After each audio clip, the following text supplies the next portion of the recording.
Oi, gente, tudo bem com vocês? Estou iniciando, então, o segundo vlog da Maratona Literária de Inverno. Eu já postei o primeiro vlog, que é da primeira semana, né? Então, estamos aqui no começo da segunda semana de maratona. Até o momento, a maratona está sendo muito proveitosa. Eu já li 3 livros. Minha TBR tem 9, mas eu já aceitei há muito tempo que eu não vou ler todos da TBR. E eu confesso que eu não sei muito o que me espera de leitura essa semana, ainda não decidi quais livros eu quero tentar ler. Vamos descobrindo juntos aí, vamos seguindo.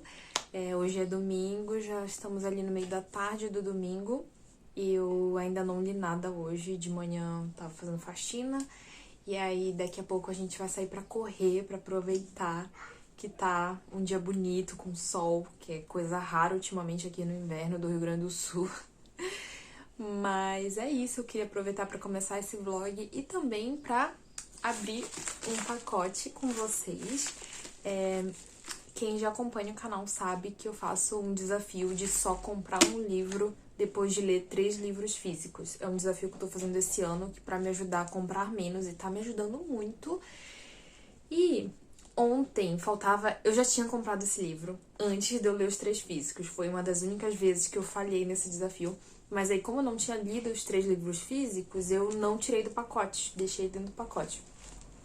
E aí, ontem eu li o último físico que faltava, né, que foi Cidade da Lua Crescente 1, né, o Caso de Terra e Sangue, que eu finalizei no vlog passado, que foi exatamente ontem. E era o último físico dos 3 que faltava pra eu poder abrir isso aqui, então eu vou abrir com vocês. Inclusive, esse livro é da última promoção da Amazon, sem ser essa que tá rolando agora. Agora tá rolando a Prime Day? Enfim, eu acho que esse aqui foi da Book Friday. É aquela promoção que acontece em maio ou junho. Enfim, eu tô muito perdida. Como eu disse pra vocês, eu tô comprando bem menos esse ano. Isso faz com que eu fique mais perdida das promoções.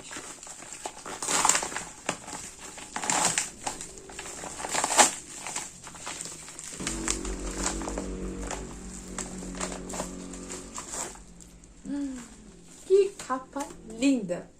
A Filha do Guardião do Fogo. Esse livro ficou R$16, se eu não me engano. E foi um preço, assim, imperdível. Eu tive que comprar. Ele já tava na minha wishlist, né? Então eu só abri essa seção mesmo porque ele ficou muito barato. Mas aí, como eu disse pra vocês, eu deixei ele no pacote até poder abrir. E ele foi um livro que demorou pra enviarem. Eu acho que levou, 2 meses pra enviarem ele. Eu não sei se tava fora de estoque. Vamos lá tirar do plástico.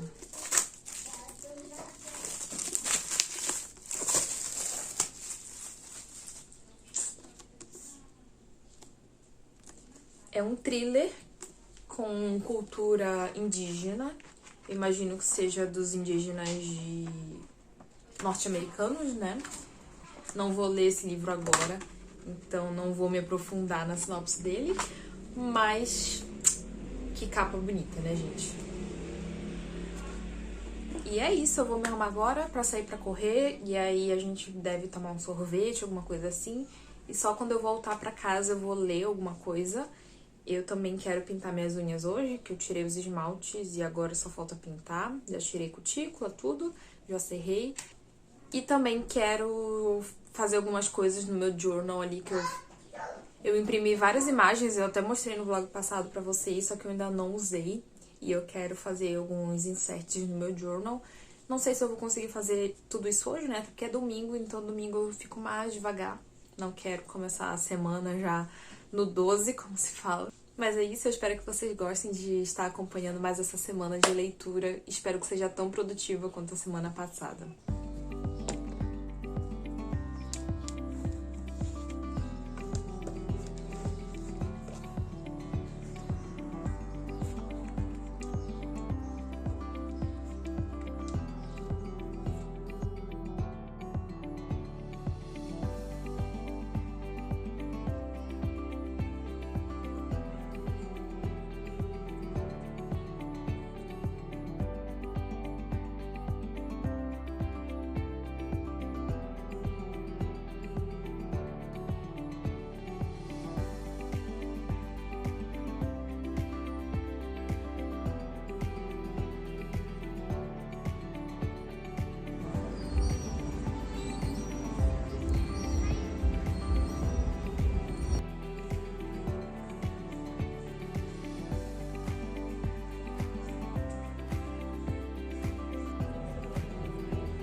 A iluminação tá péssima, não dá pra ver direito o resultado da unha.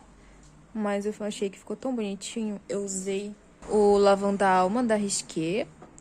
E esse aqui, que é o Vanilla Glaze, que eu basicamente tô passando ele em cima de todos os esmaltes, testando com todos os meus esmaltes, porque eu quero ver como ficam as combinações.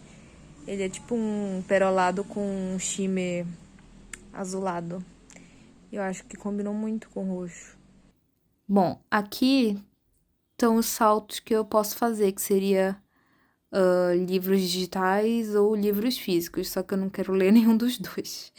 Então eu vou usar esses saltos aqui, ó, que meio que é para burlar o sistema da maratona, e eu vou pular aqui para livros clássicos, que é o livro Sempre Vivemos no Castelo, que é um livro curtinho que eu tenho em e-book. E aí vai ser mais tranquilo de ler.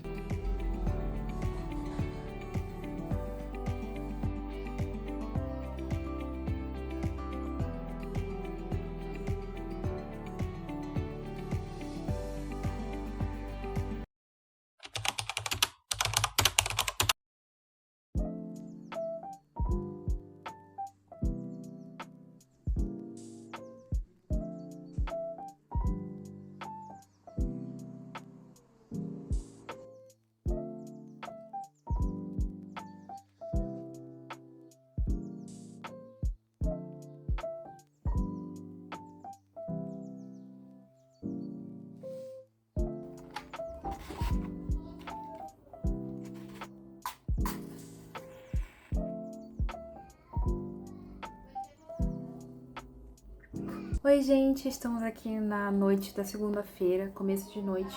Não sei o que aconteceu hoje, que o dia simplesmente passou muito rápido e eu não consegui fazer muita coisa que eu tinha me proposto. Eu basicamente só fiz a terapia, que eu tive uma sessão hoje, e fui pra academia. E foi só isso que eu fiz. E eu não acordei tarde, tipo, eu acordei 8 da manhã pra dar remédio pro gato. Não sei pra onde foram minhas horas do dia, mas agora eu sentei aqui e eu vou tentar produzir um pouquinho, pelo menos 1 hora na dissertação, e aí depois eu vou ler.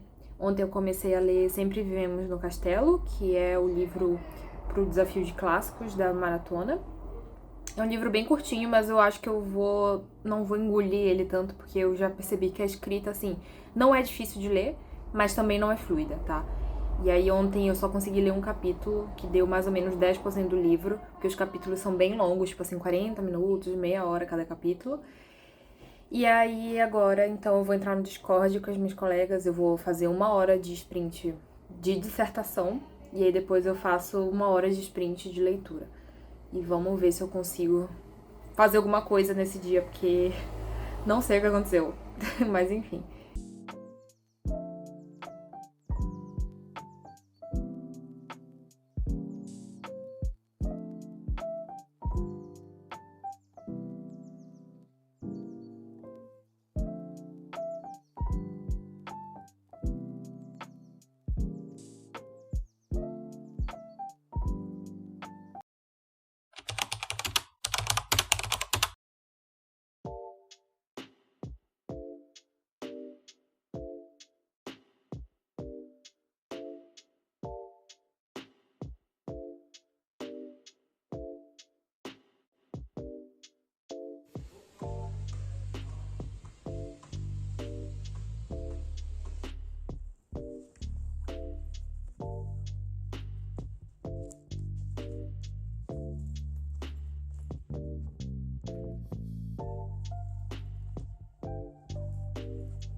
Oi, gente, agora são 6 da tarde, mais ou menos, da terça-feira. Como vocês viram aí, eu fui numa cafeteria agora de tarde, né, pra tentar focar lá. E aí eu escrevi um pouco, também fiz uma página do meu journal, só que na hora que eu fui tentar ler, já tinha muita gente, eu não consegui me concentrar direito. E eu voltei pra casa e eu vou tentar ler por aqui mesmo. E sobre o livro, né? Eu tô em 39%, eu acho, de Sempre Vivemos no Castelo. Na segunda-feira eu li 21 páginas. Não, no domingo eu li 21 páginas e ontem, na segunda, eu li 47 páginas. Então, assim, o livro só tem 180. Se eu conseguir me concentrar hoje, eu consigo terminar ele. Sobre essa história, eu tô achando muito interessante essa escrita, tá? A escrita da Shirley Jackson tá... Não é muito do que eu esperava, mas eu tô gostando porque, apesar de ser uma escrita meio sombria, com uma ambientação, com um fluxo de pensamentos, de consciência dos personagens bem... com algumas partes, assim, bem pesadas, assim, bem sinistras até. Apesar disso, ela tem um quê também meio cômico, sabe? Então, tem algumas coisas que acontecem aqui que a gente fica, sabe, não sabe se acha estranho ou se acha engraçado. Esse livro vai contar a história de duas irmãs que meio que elas vivem numa situação de isolamento na mansão da família delas. Então elas tinham uma família muito rica, uma das famílias meio nobre ali da região, que tem uma mansão enorme, e acontece um crime nessa família em que quase todo mundo morre. Só sobra as duas irmãs e um tio, só que esse tio foi afetado lá nesse dia, né, com essa coisa que aconteceu, que ele ficou inválido. Então ele fica numa cadeira de rodas, ele precisa das meninas pra fazer basicamente tudo, né. E a irmã mais velha, que é a Constance, ela foi acusada de ter assassinado a família, né, de ter feito esse crime. E o que foi esse crime? O envenenamento em massa. Então basicamente eles se juntaram pra jantar ali, o açúcar tava envenenado e aí morreu quase todo mundo envenenado. E por que a Constance foi acusada? Porque ela, dizendo ela, né, nunca comia açúcar. E aí acharam muito suspeito ela não ter comido açúcar, ter sido a única que não comeu, como se ela tivesse colocado veneno e soubesse que o veneno estava ali no açúcar. E a irmã mais nova, né, que é a Mary, ela tinha aprontado alguma coisa ali, tinha ficado de castigo pelos pais e eles tinham deixado ela sem jantar. Então a Mary também não comeu. E aí esse tio foi o único que foi envenenado e sobreviveu, mas ali ele sobreviveu com muitas sequelas, e o resto da família toda morreu. A Constance foi inocentada, não explicou ainda aqui como aconteceu, né, o julgamento dela, mas ela acaba sendo inocentada dos crimes por algum motivo. Eles falam que não foi ela que matou, tudo bem, e aí ela volta pra casa. Só que elas moram ali nesse vilarejo e a população inteira desse vilarejo acredita que ela é culpada. Então meio que a família ficou muito mal falada, principalmente as duas meninas. E a Constance se põe numa situação de isolamento ali, porque ela não quer ter contato com essas pessoas, porque ela tem medo mesmo dessas pessoas, do que vão fazer com ela, do que vão falar pra ela. Então, meio que, por exemplo, quando precisam comprar alguma coisa no vilarejo, quem vai é a Mary, que é a mais nova, ela que vai. E ainda assim, ela sofre muito preconceito na cidade, as pessoas ficam dando risadinha, ficam fazendo comentário, fofoca, enfim. E aí, o que é que tem um teor engraçado? Elas têm algumas pessoas ali que eram amigas antigamente, antes de tudo acontecer, que continuam visitando elas. E essas pessoas, pra manter a imagem, né, fingem que acreditam na inocência da Constance, que elas sofreram muito, passaram por uma grande injustiça, perderam a família, não sei o quê. Mas essas pessoas ainda têm lá no fundo um quesinho de medo. E será que elas são realmente culpadas? Principalmente a Constance, né? Será que a Constance realmente matou? Apesar de ter sido inocentada, e se foi ela que matou a família dela? Então, por exemplo, as pessoas vão pra lá e aí conversam, mas não ficam com medo de comer a comida que é servida pela Constance, ficam com medo de tomar um chá e adoçar com açúcar. E principalmente a Mary, a mais nova, que sabe de tudo isso, ela fica provocando as pessoas. Tipo, vai uma senhora lá e ela vê que a senhora tá se tremendo de medo, né? E ela fala, ah, a senhora quer uma xícara de chá? Ela fica insistindo, aí a senhora, por educação, fala, tá, sim, claro. E aí ela fica, tá aqui, ó, pode adoçar o seu chá. E dá o açúcar pra senhora. E fica olhando pra ver se a senhora vai adoçar, vai usar o açúcar. Na hora que a senhora vai embora, ela ainda comenta, ué, a senhora nem tocou no seu chá. Tipo assim, chega a ter um quezinho de crueldade, sabe? Que chega a ser bem cômico. E é uma coisa que eu não esperava na escrita da Shirley Jackson. O livro é narrado pela menina mais nova, Mary. E ela é uma personagem, assim, bem esquisita mesmo. Ela tem uns pensamentos meio estranhos. Então, eu confesso assim, se eu fosse dizer pra vocês que se uma das duas matou, pra mim seria a Mary. Até o momento que eu tô, é nela que eu desconfiaria, sabe? Que é a Mary que matou, apesar de que ela era uma criança na época, mas é porque ela tem uns pensamentos muito sinistros de vez em quando. Enfim, esse livro não tem uma escrita super fácil porque ele tem um fluxo de consciência, então a gente tem que ficar prestando bastante atenção toda hora no que tá sendo dito, porque às vezes a Mary tá tendo um pensamento e depois ela já põe um trecho de diálogo e depois põe outro pensamento logo em cima.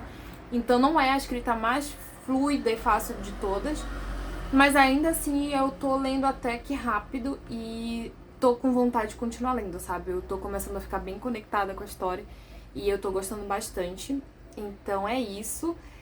A gente vai acompanhar então quando uma mudança vai acontecer na rotina dessas duas personagens, né? Porque, como eu disse, elas vivem naquele isolamento ali que é como se fosse uma zona de conforto, uma redoma de segurança pra elas. Principalmente a Mary não gosta de nada que quebre a rotina dela. Ela inclusive tem tipo, o dia de fazer faxina, o dia de cuidar da horta. Ela tem uma rotina muito regrada.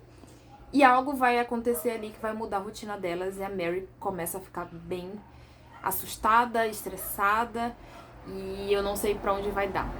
Vamos ver no que esse livro vai dar. Eu não faço ideia o que essa autora tá querendo construir aqui, mas eu tô muito curiosa. Vamos ver se eu consigo terminar hoje. Se eu não conseguir terminar hoje, com certeza até amanhã eu termino, porque falta bem pouquinho. Já tô ali em 40% do livro, então falta bem pouco.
Oi, gente, a gente tá aqui na quarta-feira.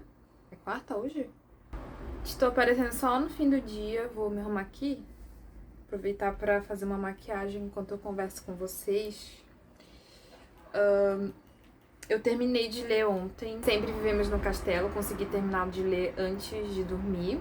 Como eu disse pra vocês, o livro é muito curtinho, aí faltava acho que só umas 2 horinhas pra terminar. Aí agora, enquanto me maquio, que a gente vai sair pra jantar, eu vou falar um pouco sobre a minha opinião do livro.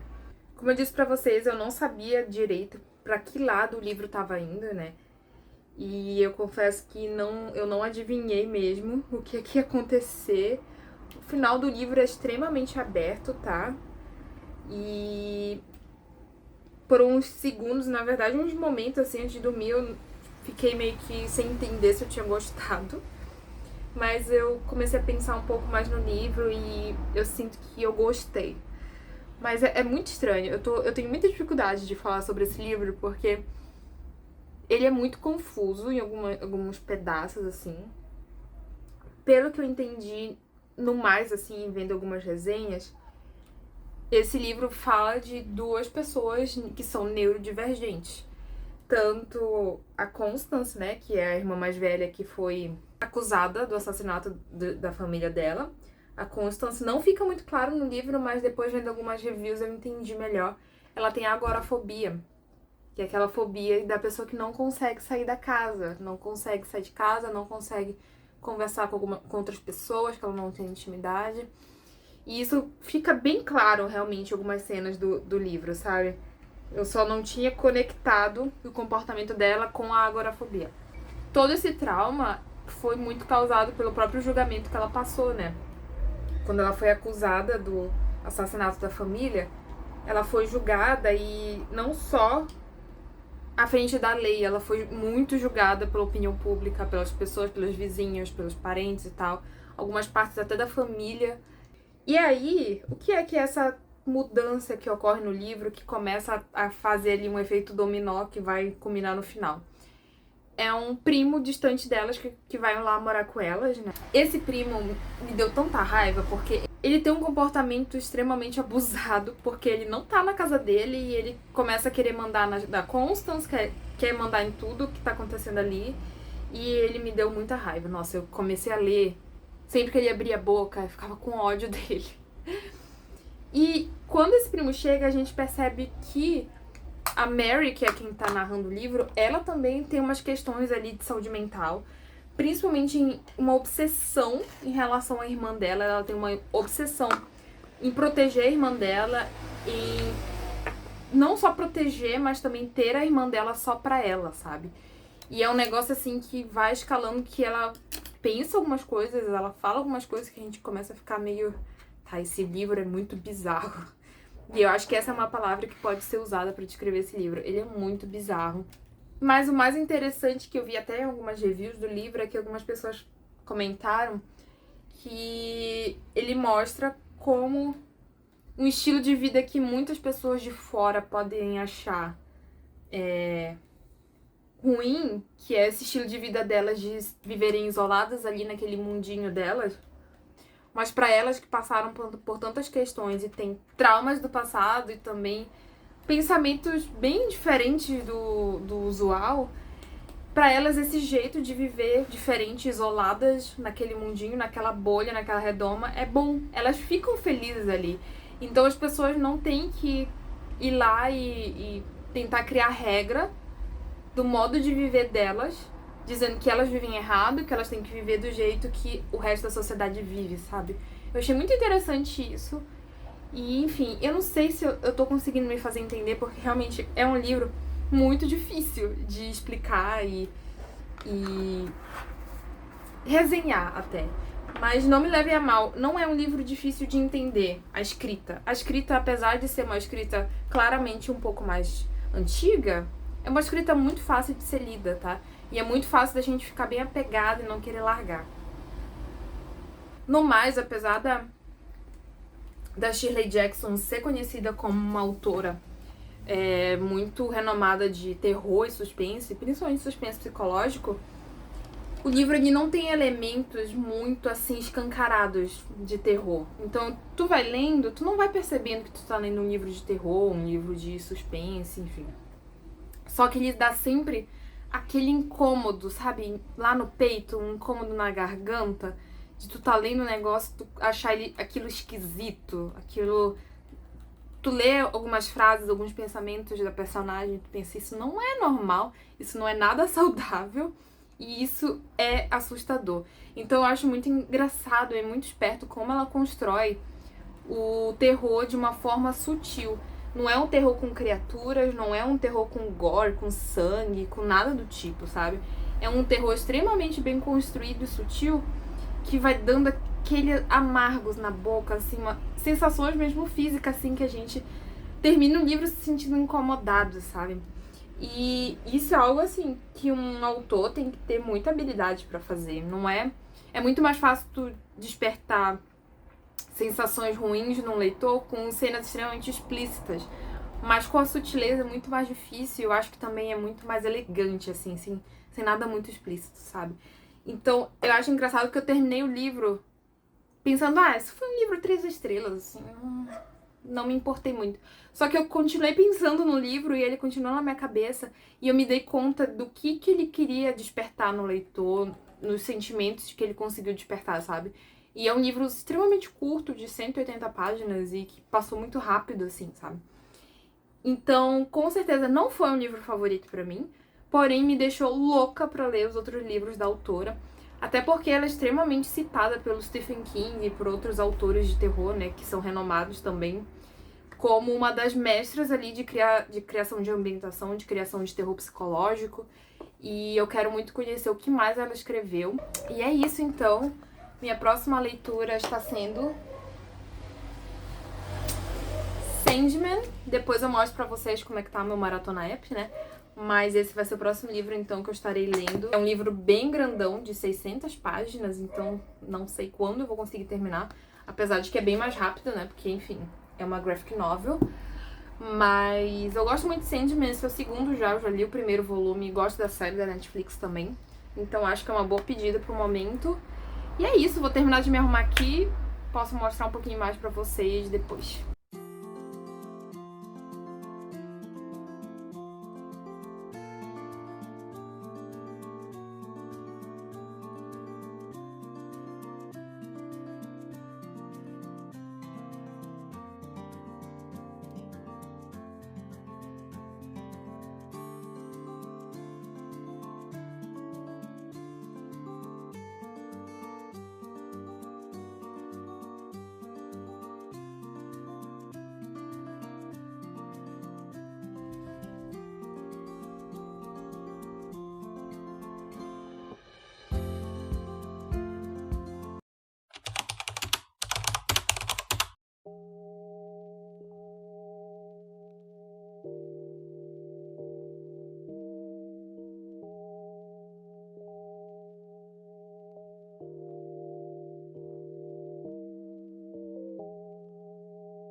Olá, gente, estamos na sexta-feira, sextamos por aqui.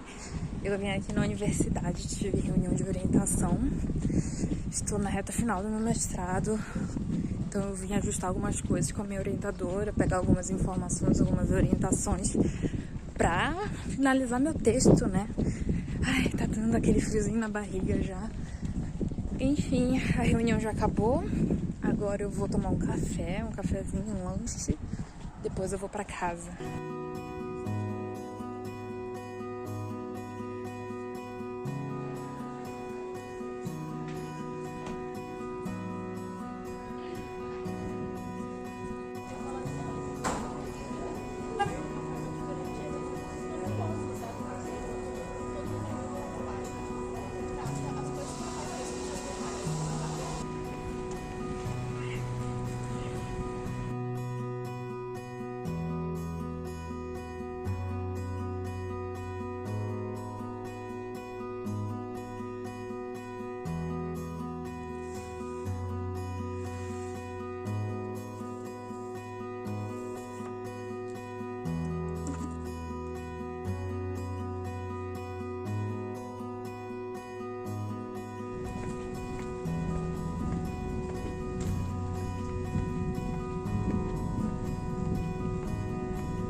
Dei uma passadinha na biblioteca que eu não ia há muito tempo, porque tava em greve.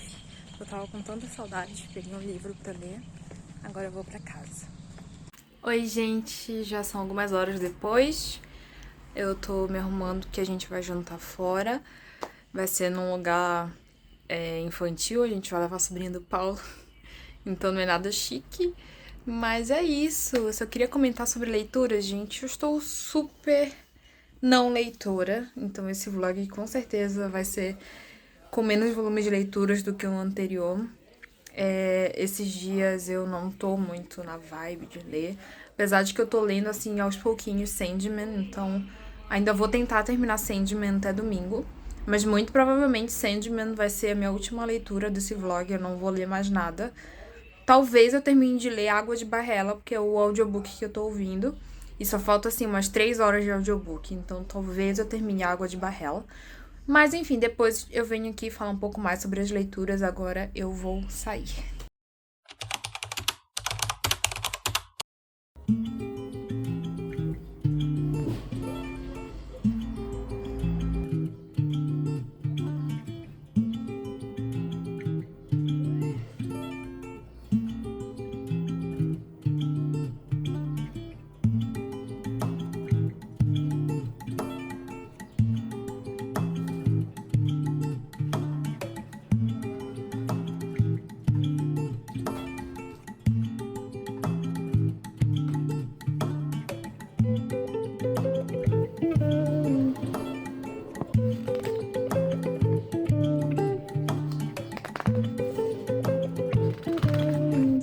Gente, tá chovendo granizo, do nada. Como assim?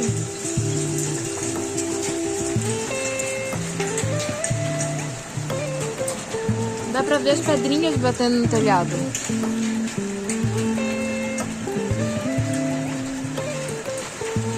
Frank, tu não tá entendendo nada, filho.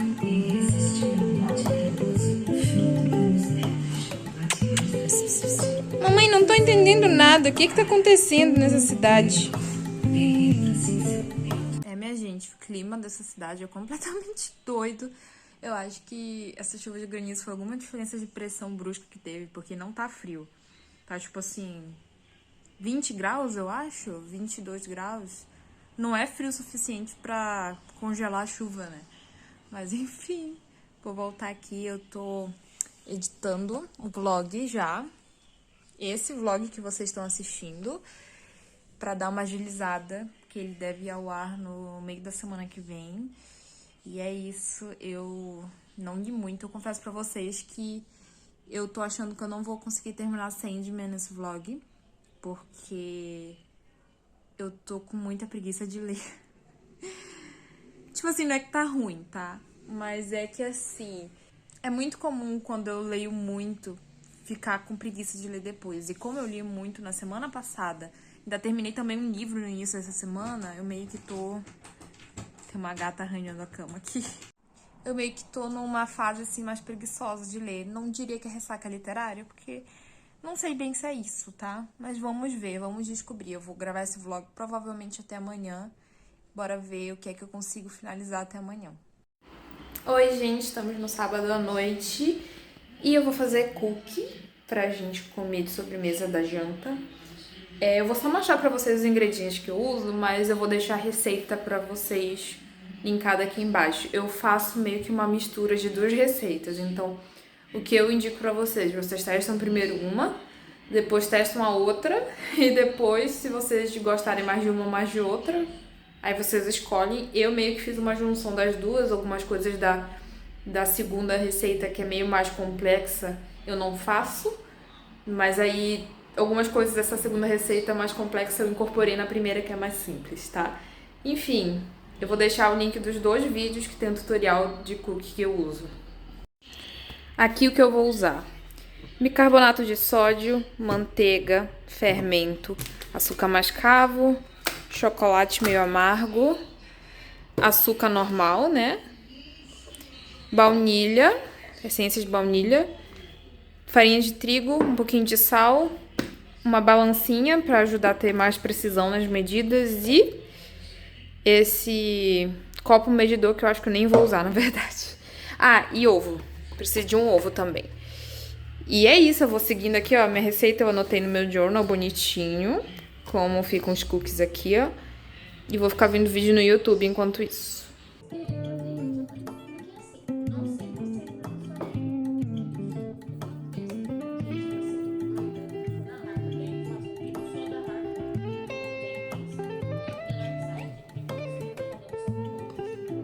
Não sou a maior especialista em culinária que existe, mas as duas principais dicas para cookie que eu tenho, assim, é sempre peneirar.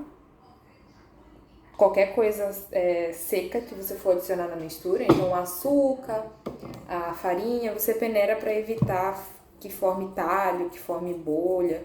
Outra coisa, em receitas que tem que adicionar ovo, nunca põe o ovo direto, que vai que tá estragado. Então eu sempre misturo o ovo. Eu sempre jogo primeiro o ovo numa xícara, alguma coisa assim, pra ver se tá tudo bem. E aí eu dou uma leve mexida, né, na gema e na clara, e depois eu jogo aqui na massa do cookie. Aqui a massa já com chocolate. E vamos pro último passo, né, antes de assar. Deixa eu botar vocês aqui. O último passo, então, é fazer as bolinhas. Isso é muito importante, é outro pulo do gato que eu peguei. Faz as bolinhas e aí põe no recipiente e deixa um pouquinho no congelador. Não pode pôr a massa direto de ter feito ela no forno. Tem que deixar ela ficar um pouquinho mais endurecida, porque senão o cookie vai ficar todo molenga no forno. Então tem que deixar um pouquinho no congelador, pelo menos 1 hora. E aí depois pode assar.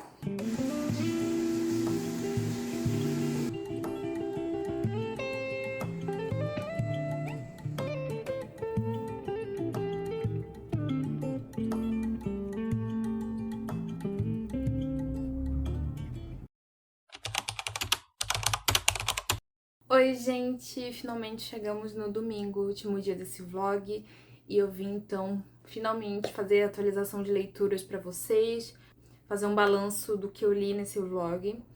E apesar de eu não ter lido tantas páginas em volume quanto no vlog passado, eu não vou nem conseguir somar pra vocês as páginas, porque uma das minhas leituras foi em audiobook, e eu já tinha começado esse audiobook antes, então eu não comecei do zero.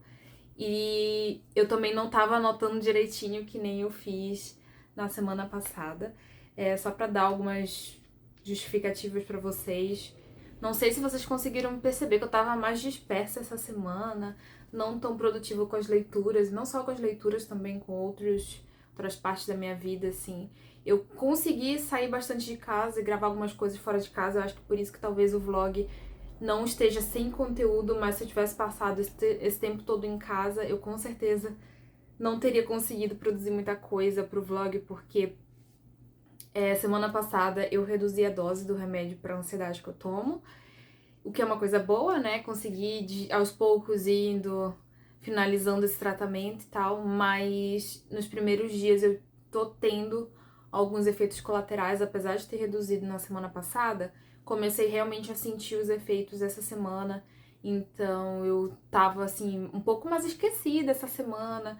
Alguns dias eu tava meio sem disposição, também com bastante crise de enxaqueca, né? Eu tive umas 2 crises de enxaqueca essa semana, coisa que eu não tinha tido há bastante tempo. E apesar de eu estar me sentindo bem, eu não tava assim tão focada quanto eu tava na semana passada. Eu tava mais assim, no mundo da lua, tá? E aí, outra leitura que eu comecei foi Sandman. Se vocês não conhecem a história de Sandman, é como se fosse a obra-prima do Neil Gaiman, né? Eu gosto muito do primeiro. Eu confesso que eu fiquei meio assim com o pé atrás de ler esse aqui, porque teve recentemente polêmica com o Neil Gaiman, com questão ali de abuso, aí fica aquela coisa, ele é culpado, não é culpado. As coisas pessoais dos autores desgastam um pouco a nossa visão de, como é linda a obra desse autor, como é bonita, como ele escreve coisas primorosas, etc, etc. Mas enfim, eu dei uma superada já, peguei Sandman 2 pra ler. Eu tenho essas edições que são as edições definitivas, então cada uma dessas edições são 5 no total. tem um punhado das edições, né, das revistinhas de Sandman que foram originalmente publicadas individualmente, né, como se fossem revistinhas de super-heróis.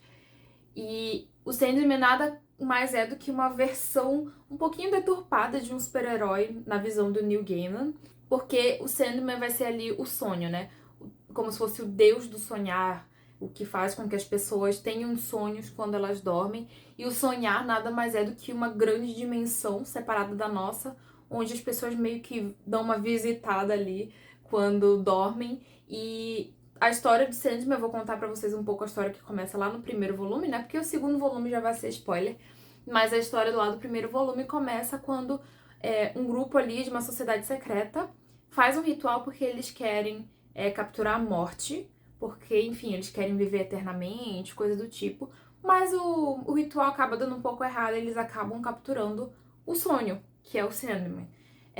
Meio que essas entidades são todas irmãs, então é o sonho, a morte, tem o desejo, tem outros lá que eu não lembro agora.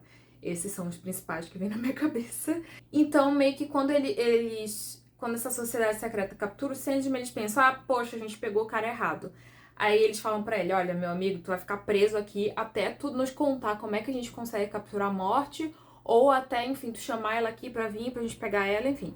Só que o Sandman fica calado, não faz trato nenhum, se recusa a fazer tratos com mortais e tal. E ele fica, se eu não me engano, por 50 anos preso ali, não lembro direito. E aí, imaginem que o mundo onde o deus dos sonhos não existe mais, está preso ali numa redoma, coisas começam a acontecer, né? São criadas até doenças em que as pessoas dormem para sempre, não acordam mais, as pessoas param de sonhar, enfim. Acontece um monte de coisa, isso cria um caos, uma bagunça ali nas dimensões e acaba afetando o mundo real também, e aí as coisas começam a acontecer.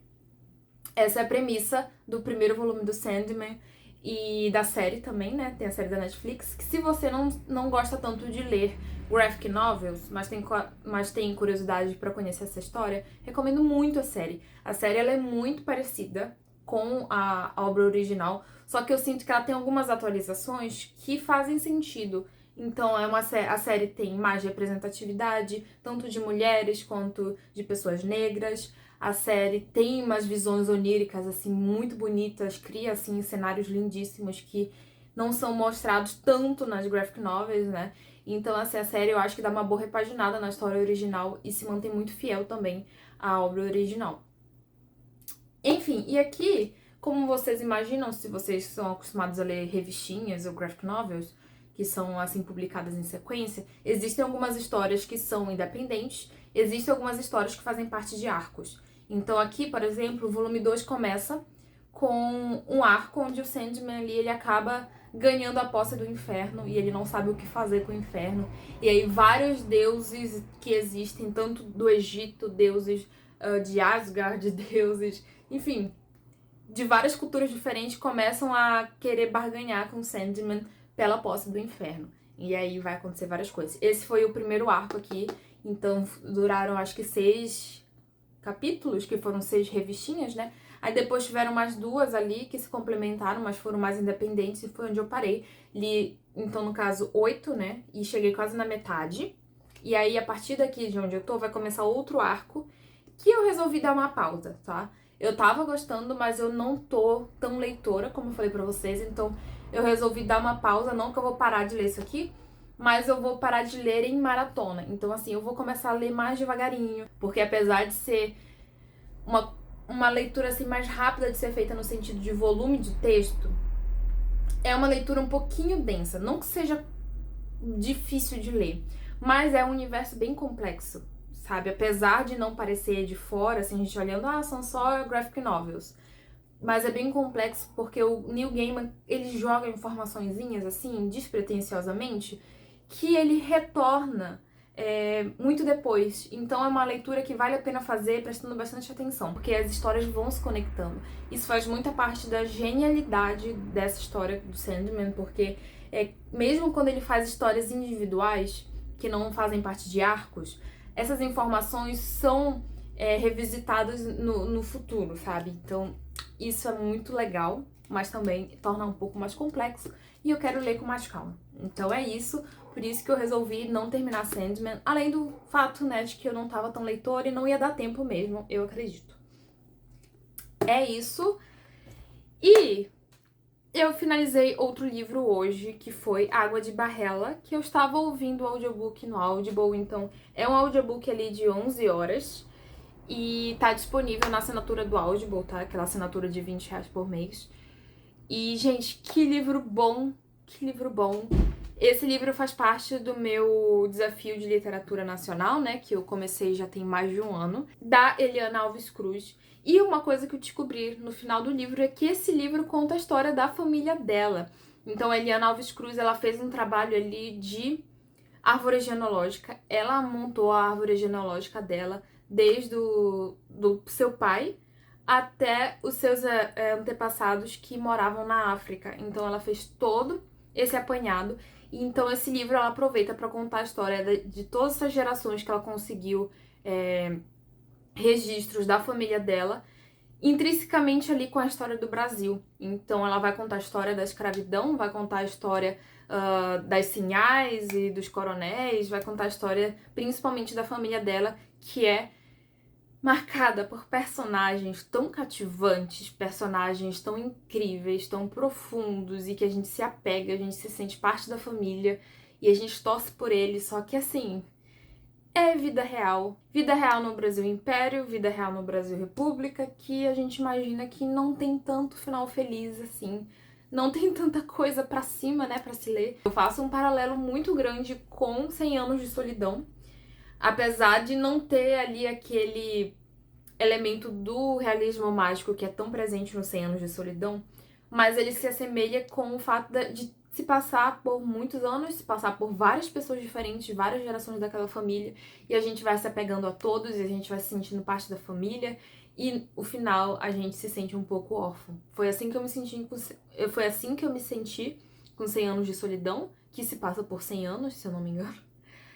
E foi assim que eu me senti com esse livro. E fora tudo isso que eu já falei, ele é uma verdadeira aula de história, então é um livro eu acho muito válido para ser lido em escolas, porque como ela fez todo um trabalho jornalístico junto ali, ela vai citando nomes de pessoas que existiram, ela vai citando acontecimentos históricos que existiram no Brasil, principalmente na Bahia, que é onde o livro se passa a maior parte dele, e ela vai citando guerras, vai citando pandemias que tiveram, e é tudo assim muito chocante. Às vezes a gente não se dá conta de que tanta coisa aconteceu no Brasil num período curto. Enfim, como eu já falei, dei 5 estrelas para Água de Barrela. Eu acho que foi uma ótima forma de finalizar a maratona. E eu espero que vocês tenham gostado de acompanhar, né? Foi aqui mais, o quê? De 2 semanas de vlog, porque foi mais ou menos 8 dias em cada vlog. Eu confesso pra vocês que eu não só não aguento mais ler, eu também não aguento mais gravar vlog. Tem que ficar lembrando, né, de gravar as coisas, falar e tal. Então eu preciso de um tempo, assim, completamente numa caverna, assim, escondida. Mas não se preocupem que já já tem mais conteúdo aqui também.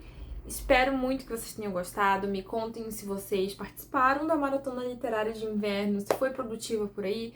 Eu saio dessa maratona, então, com sensação de dever cumprido. E é isso. Tchau!